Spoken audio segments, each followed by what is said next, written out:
Hello everyone, I'm Nathan Wildman and this is the course overview for Introduction to Logic. What I'd really like to do here is just tell you a little bit about some of the course organization, some information about how assessment will go, a little bit about what we're going to talk about, and set us up to be able to jump right in the very first lecture. So let's get started. First thing is, here are the course learning goals. I am not going to read these out to you because that would take too long. But to give you a kind of brief overview, what we're really going to be doing in this class is focusing on learning two formal languages. The first one we'll call truth functional logic. It's also sometimes called sentential or propositional logic. And then we're going to pivot and build off of that to learn about what we'll call first order logic. This is also called predicate logic.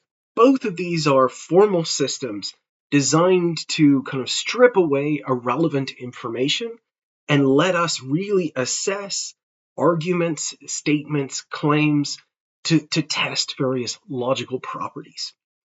It's worth stressing, and we'll talk about this in the first lecture, that what we're going to really talk about underpins everything that you guys are going to be doing for the rest of your studies.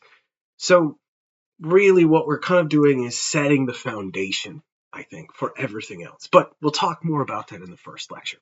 These are the learning goals. Let's talk a little bit about the course materials. So with regards to readings, we'll call them 3 textbooks. Really, there's one textbook.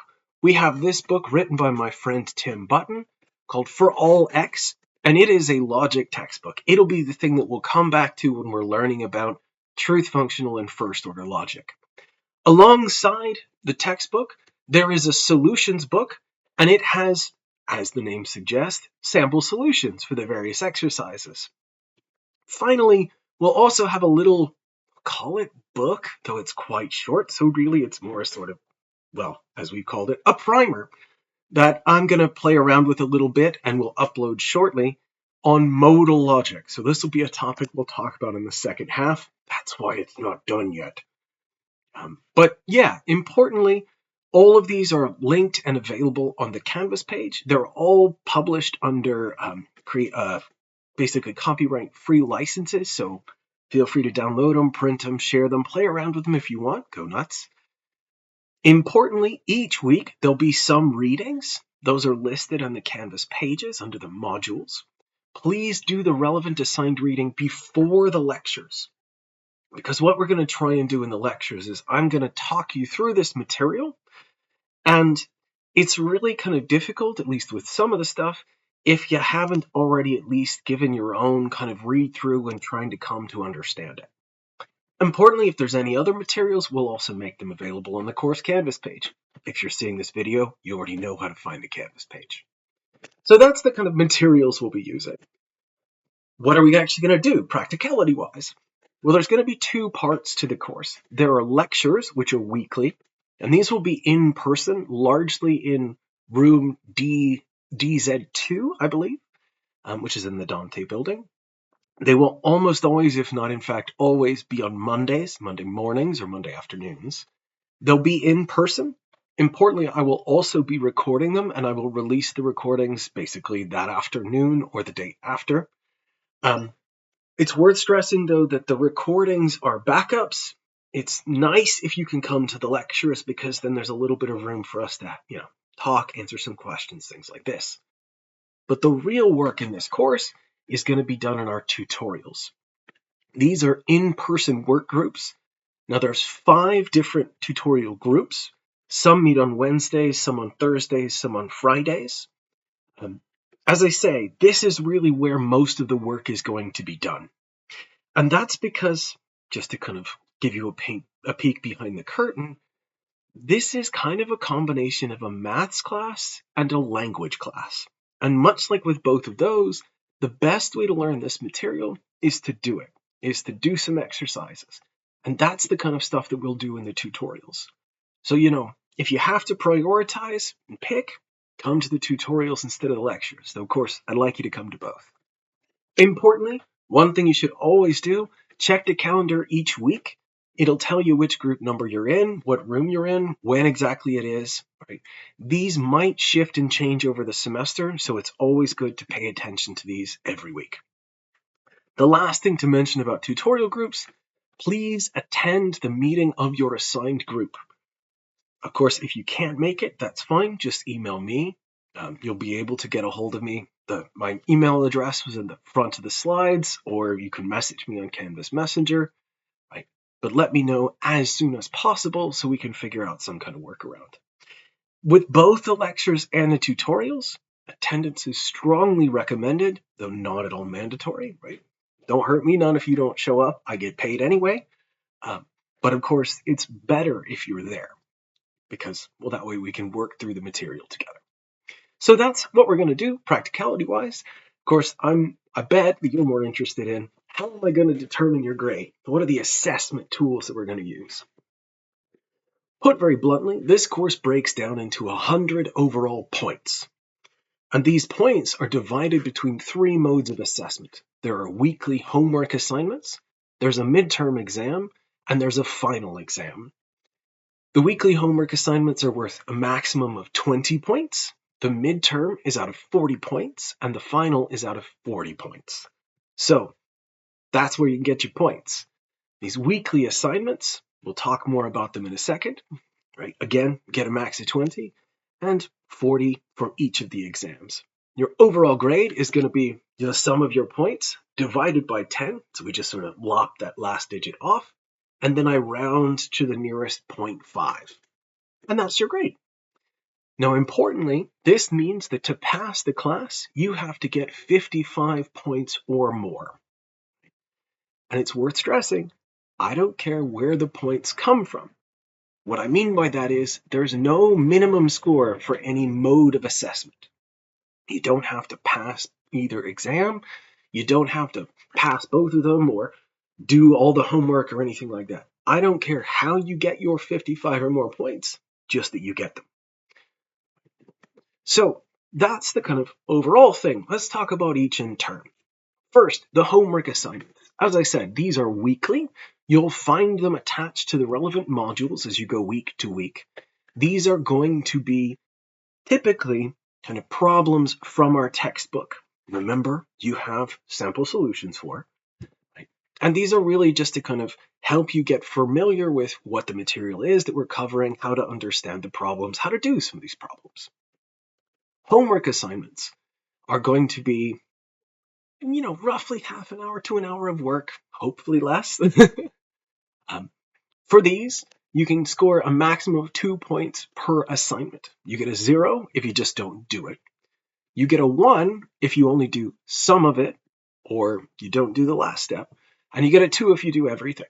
The important thing with homework assignments isn't just that I want you to answer all the questions, but I want you to self-correct them. What that actually means is that I want you to answer all the questions, then look at the sample solutions book and check, did you get the question right? If you did, cool. If you didn't, you can just mark it off. And then think about it for yourself. Like, what went wrong? Why is this the right answer? Why is the answer that you got not matching up? Now, importantly, we're going to talk about all of this in the weekly tutorials. But there's just simply too many different people in this class to really be able for me to go through week by week by week and check every single one. So by kind of putting the ball in your court here, and make sure that if you have any questions or anything in particular you're struggling with, we can focus on those.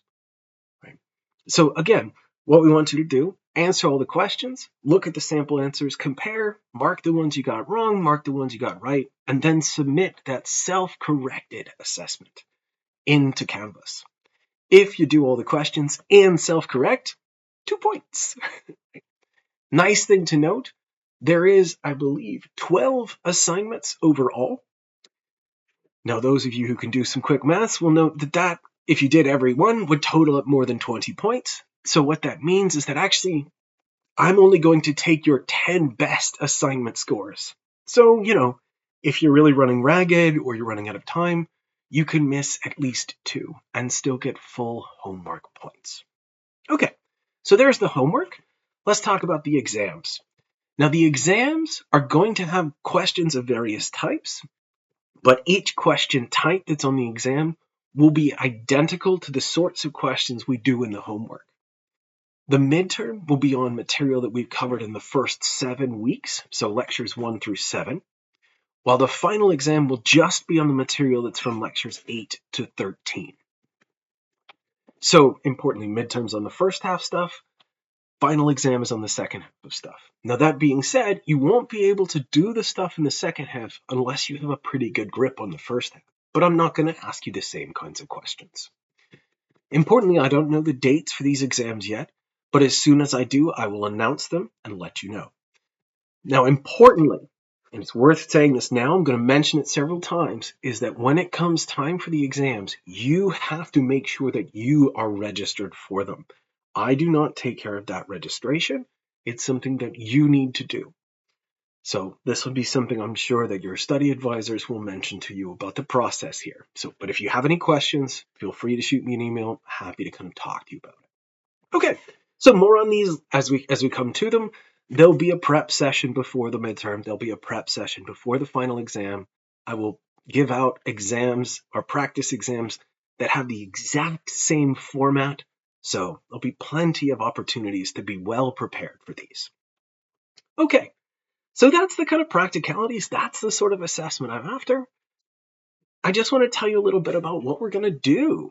The first 7 weeks, the first half of the course, is really us learning what we'll call the syntax and semantics of our two formal languages. That is, if you like, something like the grammar and the, I'm hesitant to use it, meaning of these two languages. And these are the ones I mentioned before, truth functional logic and first order logic. Both of these are formal languages designed to help us better track various logical properties. They're tools. They're really powerful tools, but they're tools. And what we're going to do is really get to grips with how to structure sentences and assertions in them, and how to assess things like arguments, logical equivalences, things like this. So it'll be kind of fun. I'm really looking forward to it. It's exciting stuff. Then in the second half, we're going to build off that syntax and semantics work.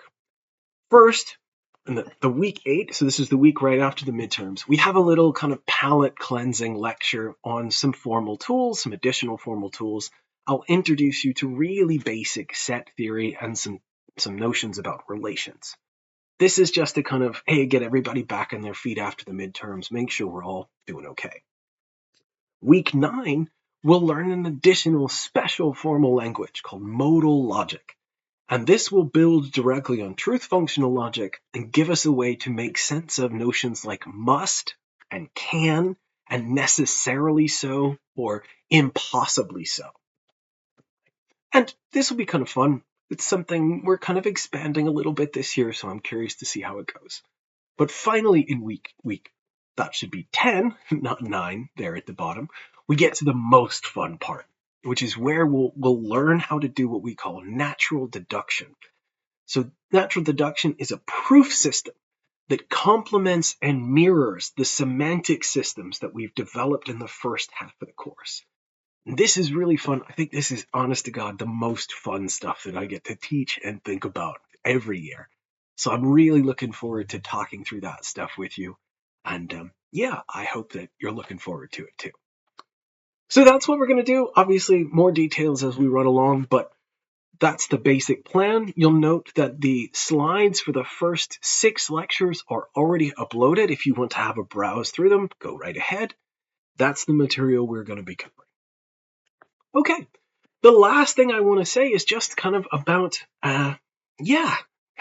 maybe we'll call motivation, I suppose. I want to first stress that, look, if you have any accessibility issues, it's worth letting me know as quickly as possible. This could be accessibility with regards to getting to lectures and tutorials, could be with making sure that slides work for you, or problems with reading formulas. That's fine. Just let me know. That way we can go ahead and get ahead of any potential issues, and we'll figure out some way to make this work. Finally, I just want to stress that formal logic can be kind of hard, right? It is maths. it is maths and language, like new language, kind of rolled into one. And that can be difficult, but that's fine, right? Don't be discouraged that it's difficult. We're in this together, right? Lean on the people around you. Ask me questions if you have any, right? Feel free to email me about stuff. Feel free to hit me up on Canvas Messenger. I am here to help you learn this stuff. And I do want to stress that logic, while it can be difficult, is also really fun and rewarding. And again, not necessarily always transparently, but so much of what we're going to be doing here underpins the other stuff that you're doing. And getting good at the formal logic is going to make you better at so many different aspects of communication, of structuring arguments, of coding, of understanding and assessing other people's arguments. A lot of stuff that you'll be running into. So, again, logic can be really fun and rewarding. You just got to put some work into it. But that's what I'm here to help you do. So that's what I wanted to do. That's all I really wanted to cover for this lecture 0. What we're going to do for lecture 1, we're going to dive straight in. And I'm going to start by giving you a kind of sales pitch for what logic, especially formal logic, is and why it's important for us to study it. Along the way, we're going to introduce the primary notion, which we'll call validity, right? It's really weird and funny, but it is the core driving concept behind what we're really going to be thinking about this semester in this class. And after we kind of do those, we'll finish off by thinking very briefly about baby's first steps into symbolization, which is going to be how we can get started with our first formal language. So, that said, what I'd like you to do is please read the first 13 pages of our textbook before lecture 1, so you can already come in, be prepared a little bit for the stuff I'm going to talk about. Our lecture is going to be on Monday, the 25th of August, 10:45 to 12:30 in room C10. Really looking forward to seeing you guys. Have a lovely top week. Have fun. Don't have too much fun. And we'll see you on Monday the 25th.